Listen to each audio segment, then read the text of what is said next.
Hey everyone, you are listening to the Self-Awareness Journey podcast. This little banter is about a car ride long and features your hosts, JJ Parker and Melissa Albers. JJ owns a tech company and Melissa has been a coach working with influencers for the last 18 years. Okay, Melissa, one of the more impactful books I read is called The 5 Love Languages. Oh, yeah. I haven't actually read it. I've heard of it, and I think I looked at a summary a long time ago. Okay, so this book not only helped me in like my marriage, but it helps me like even in other relationships, right? That I find important because the way they lay this book out, so 5 love languages. It's like the idea that you feel loved you feel loved by like one of 5 kind of like buckets, right? Okay. Particular ways. Yep. Right. So, if that need of yours isn't getting met, you're not going to feel very loved. Oh, right. Or so if like whatever my love language is. Yeah. If I'm not getting that from my spouse or whoever, my parents, my friends, I'm not going to feel loved, right? I actually even apply this to our kids because I can actually see. I was thinking that same thing as you were talking. Like which one of these 5 things my kids respond to the most, and if they're not getting it, they don't feel like we love them, even though we might be doing tons of stuff that we think are showing them love, but they're not feeling it because it's not aligning with their love language. Yeah. Does that make sense? Totally. I was just like reflecting on this, like when we talk about personality styles, and when I'm coaching on personality styles, I always talk about the communication piece. And a lot of times if we're unaware of someone's communication style, we assume it's the same as ours. Yeah. So I'm a more extrovert, you're a more introvert. Yep. So if I don't know your style, I'm going to treat you like an extrovert, and it could be a huge disaster, but that's what I feel good about. If someone talks to me with using more words, storytelling, that makes me feel, I'm involved in this conversation. I'm adding value. Whereas if I use more words and lots of storytelling with you, thinking that's what you like, but you don't, it could actually do the opposite. So same with this. Right. Exactly. It's the same thing, right? It's like everyone's heard of the golden rule, right? But this is the platinum rule, right? That's this is good. Like the golden rule is like do unto others as you would have them do unto you. Yeah. But really what we want is the platinum rule is like do unto others as they want to be done upon. Is that right? I don't know. I was up on the platinum. I like the platinum idea. It's one above gold, I think. It is. But right. It's one more, isn't it? It's like Spinal Tap. The best thing I can do for you is treat you like you want to be treated. Right, precisely. Yes. Right? Not how I want to be treated. That makes me feel valued. Yeah, it makes you feel valued. Yeah. Okay, so do you know what they are? I do. Oh, good. Let's jump into them. Since you didn't read the book, I get to go through them. Okay, so there's 5 of them. Oh, and actually before we get too far and talking about someone else's framework, right? So this book is called The 5 Love Languages. It's by Gary Chapman. Right? Okay. It's a quick read. It's really fun. Yeah. So let's dive into them. Cool. So the first one, words of affirmation. Yes. Right. Yes. So some people will feel like really like words of affirmation. They like being told like, hey, you're doing awesome. I really like this about you, right? Oh, sure. Encouraging, affirming language. Okay. That's really interesting. And that's really interesting because if you're not someone who likes that language of love language, you could feel like that isn't authentic. Yeah. Well, that's super interesting, right? Actually, I really struggle with that one. As the one, like, I don't like that. Right. Like I actually like I don't like words of affirmation. This sounds terrible. No, I know. We've talked Please about never this tell me I'm doing a good job because I'll just run away. I remember you said once, sorry, Mrs. Parker, I know she's listening. I remember you saying once, my parents always just say they're such nice things. Yeah, it's like annoying me that oh, my parents how are terrible. so affirming of me. It's like, oh, that sounds awful. How sad for you. So what you're saying is that is not your... my love language. Okay, words of affirmation.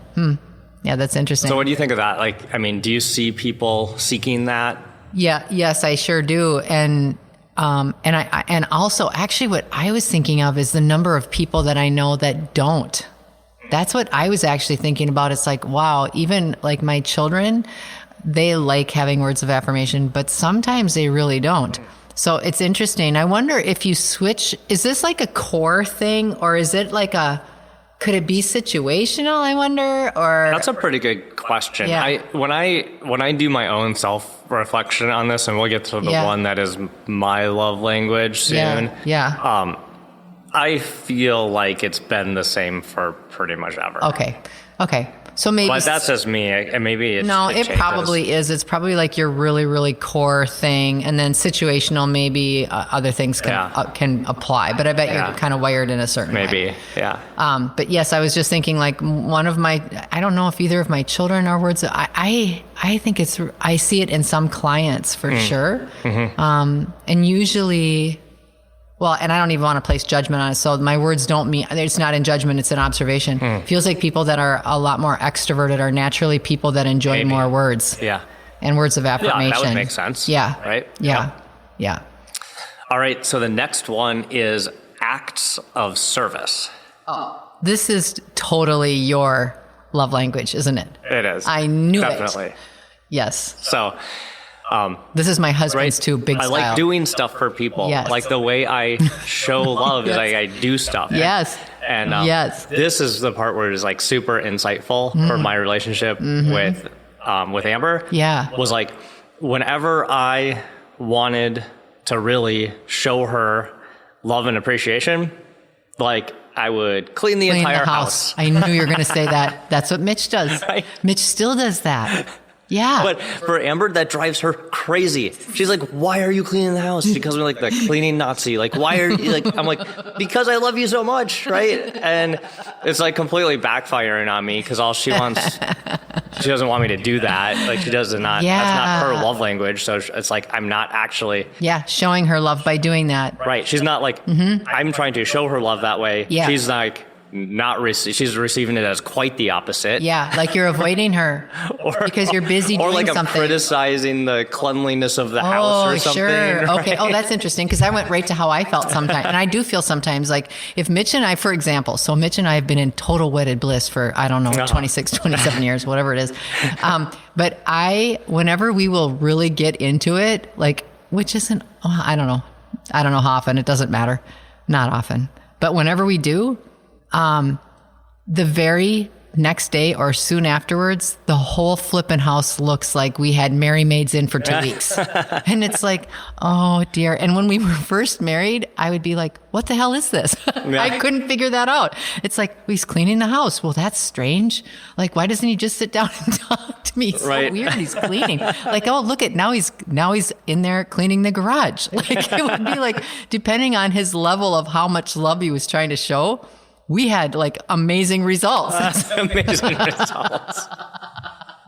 But I did not understand that that's what he was doing. He was showing me that he felt bad. He was showing me that he loved me. He was showing me all these things by action. Isn't that interesting? Yes. Right? Yes. And without that awareness, you just found it annoying and strange. Yeah. Well, actually, the way I took it was not that he was trying to show me love. I actually took it like what I said a couple seconds ago was that he was trying to avoid really getting into a deeper conversation, and that his way of avoiding was to just stay away by cleaning. Yeah. So I was taking it in the exact opposite way than it was intended. And that made him feel really bad. And and here's the funny part. So I'd be interested to see with this book, if people can see outside of their own language enough to recognize how they're perceived on the wrong end of the stick. Yeah. Yeah. Right. So that was the thing for me is like, just like Mitch, I'm like, why isn't this working? I'm doing so much stuff. Yes. Right? Yes, exactly. And I also notice that as that's Mitch's love language, if he is feeling not supported by me or he's not feeling particularly loved, what he wants me to do is clean the house. Yeah. And I'm like, what now? No, that doesn't make any sense to me. Like, right. I don't care if the house is clean. I just want to come and sit with you. Yeah. And he's like, oh dear God, don't do that. So that's the thing that is talked about in this book is like in order to figure out what your love language is, like observe the thing you try to do. Oh, right? That's interesting. Yeah. Like what you will do for others is what your love language is. Oh, right. Right. So that makes sense. So the house cleaning thing, the service thing, like I didn't know, like I was like, well, what could my love language be? And then actually I will go through the whole list. And then like when I looked at how I would show love for someone else. Yeah. I was like, oh, well, it's pretty obvious. What? Yeah. You know what's really interesting? That's what we want to receive. Right, right. So my bonus mom is also this exact same way. And she's such a hard worker. She's such a hard worker. She does more than anyone I know, and she always has. And so when she sees Mitch doing these acts of service, her reaction is so funny. Her reaction is such complete adoration. It's like, oh, wow. Like, it just blows her away when she sees someone else in service because that's so important to her. Yeah. Yep. All right. Moving on. Okay. The next one, receiving gifts. Receiving gifts. Yep. Your love language would be receiving gifts. Like you feel loved if someone gives you a gift, right? Oh. Like here's a present. I was out. I thought of you and I bought this for you and I brought it to you. Yeah. Right? Yeah. That would, I feel so uncomfortable by that. Oh my gosh. You don't like that one? No, I feel so uncomfortable with that. I think part of it too is like, do you like receiving gifts? Well, I guess it depends. Not particularly. Again, you're right. Like that one does not resonate very well with me. Yeah. Yeah. I will say though, my in-laws, that is definitely part of their love language. They love giving gifts to each other. Oh, really? Right? So. Oh, interesting. My in-laws do too. That's really interesting. So they'll do that all the time. They'll buy stuff for people. Like gift giving is like a really big thing. Yeah. Well, in their family, and that's how they express love. Like that's super weird in that I love giving gifts, but I don't like making a big deal about it. Like I'd rather just like walk in and like slip something to someone to make them feel good that I was thinking of them, but I would not want to make them uncomfortable. So I wouldn't make a big deal about it at all. I would just be real casual, like. But if someone tries to give me a gift, I like break out sweating. I feel really uncomfortable. Yeah, that's interesting. Isn't it? Yeah. Unless they do it the same way. Like just slip it across the table, no big deal. Like. Yeah. Yeah, I think that one seems really polarizing to me. I think there's probably some people who really like receiving gifts. And then there's like, I'm with you. Like I get really uncomfortable receiving gifts. Well, because I'm not sure why. Yeah. But me either. I wonder if it's because in a way, if you're craving love, if you're not feeling loved in the moment, and if someone gives you a gift, so maybe it depends on, like how far in you are, like what your emotional status is or what you're feeling at that moment. But I almost think like, if someone gives you a gift when you are not feeling loved, it could actually almost feel a little disingenuous. Yeah, maybe. Like don't try to placate. Yeah. Right? So it's really interesting how these are like true languages for some people, and how when it's not yours, how different it feels. Exactly. But if you think about like in another way, like if someone gives you a gift, like what is that showing? That's showing like that person's thinking about you. They're willing to do something extraordinary for you. They know you really well. They know the things you like and dislike, and they found something that really is like perfect. Right? I mean, it's like a really like deep understanding. It's like and it truly is like a very love thing to give someone a gift. Right. So and to receive that, like, it can be like, wow, it could for lots of people be really powerful. Yeah. That's super interesting because as I'm reflecting on this more, I'm thinking, actually, I do give gifts quite a bit, but I don't make a big deal about them. And then I kind of forget about it. But if someone gives me a gift, I feel really awkward. All right. So the next one is quality time. Oh, okay. I like this one. Well, you kind of mentioned it a little bit in I did. Cleaning story. Oh, I did. Ooh, it's a clue. Because you said when Mitch is cleaning the house, all I want him to do is just sit with me. Be with me, right? Which is just poor Mitch. Oh, how long? Is 6 minutes okay, or does that seem not enough? Quality time, that's interesting. Yeah, I wonder if that's mine. I don't know what the fifth one is, but I'm thinking quality time absolutely for me, because it doesn't. Time is our most valuable asset to me. And being able to spend time with someone without an agenda and just for the sake of being together, to me, is really valuable. Mm-hmm. So I wonder if that's mine. It might be. Can you have two? I don't know. Oh, okay. Read the book.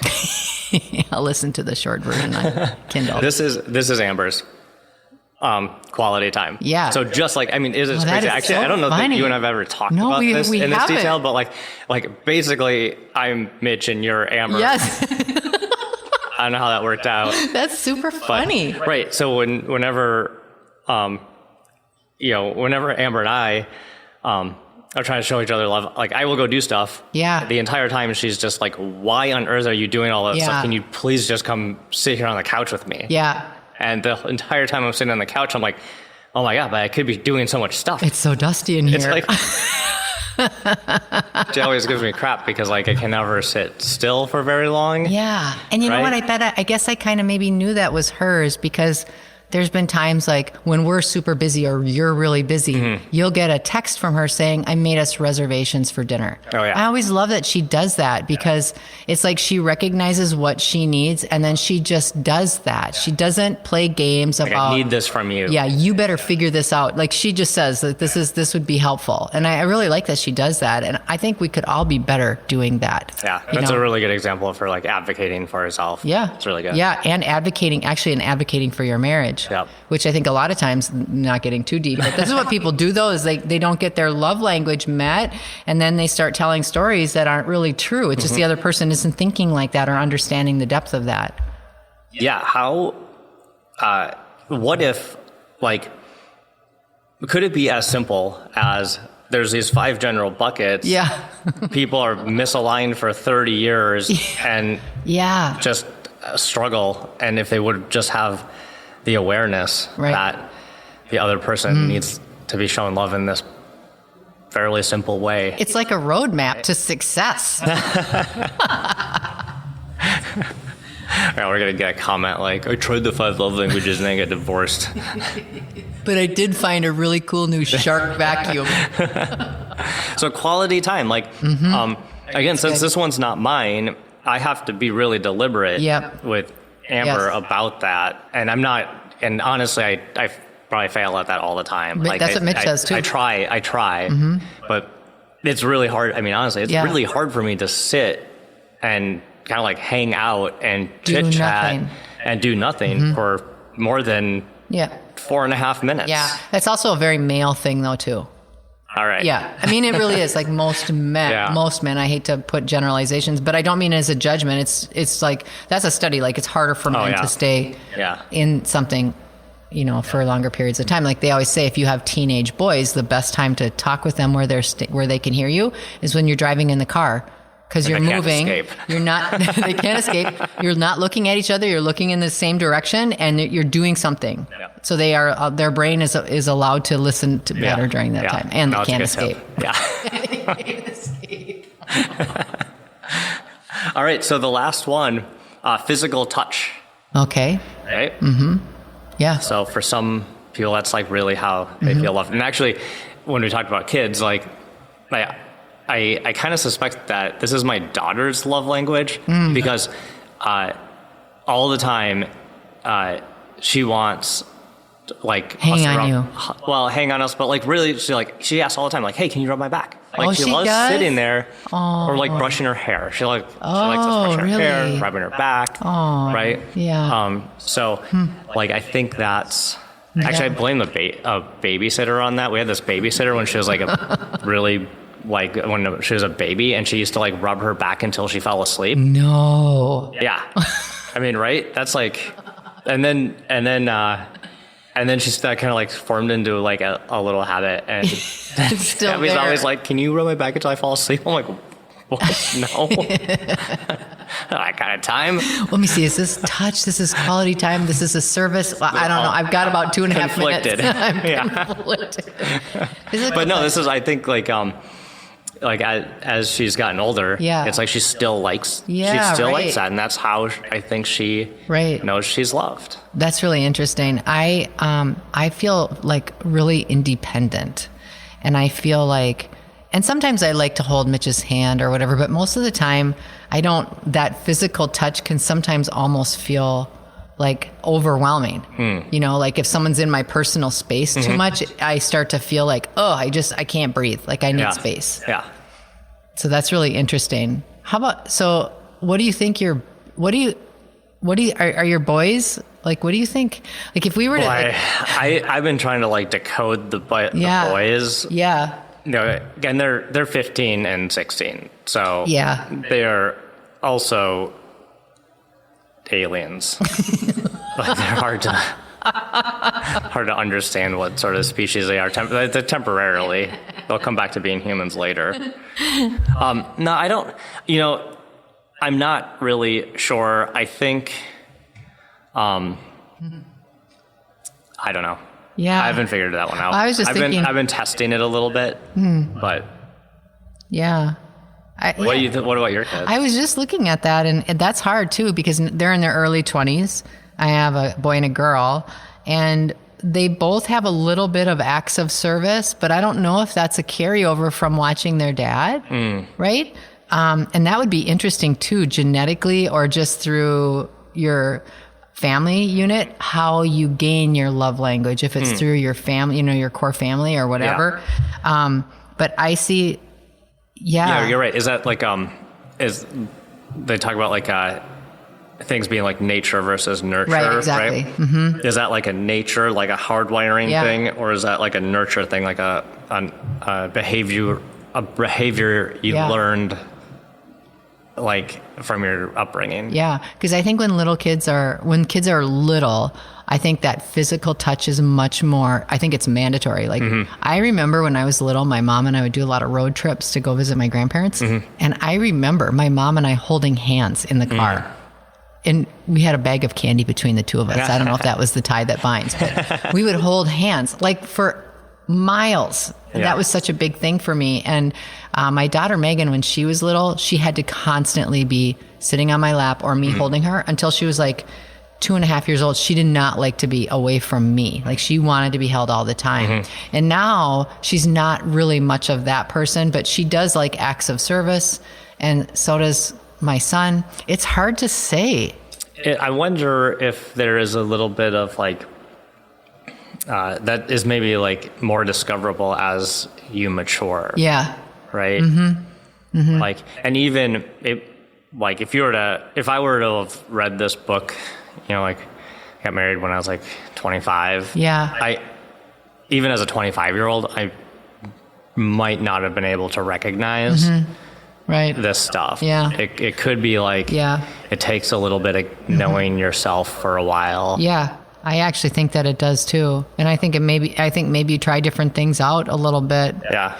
Because I think too, depending on who you hang around with, you know, your friend cliques when you're young, all of that, the social pressure of to be a certain way too, I think all of that impacts how you receive love and what makes you feel good versus what you think socially you're supposed to feel good by. So it's really interesting conversation. Yeah. I would even just expand it. We obviously just talked mostly about our spouses and our families.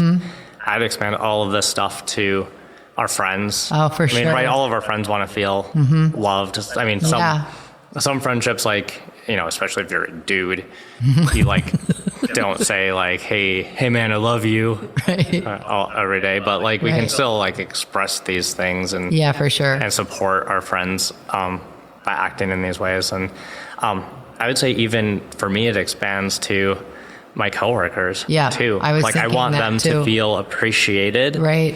And in business, we don't use things like I want all my employees to feel loved, but I do. Yeah. And it's just Right? like my coaching clients, I want them to feel so loved and safe in the coaching relationship that that is not something that's on their mind at all. They're just in it to get better or to grow about themselves. Yeah.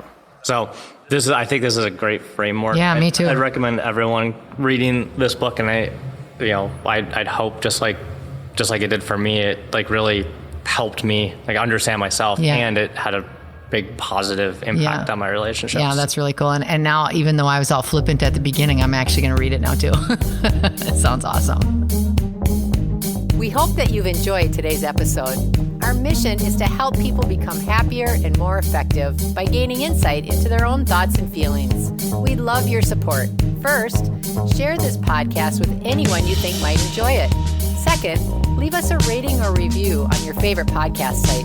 This helps others discover the podcast so we can reach more people. And third, sign up for our newsletter at theselfawarenessjourney.com. This will help us communicate better with you and build our community. Thank you so much for joining us in the Self-Awareness Journey. We'll see you next week.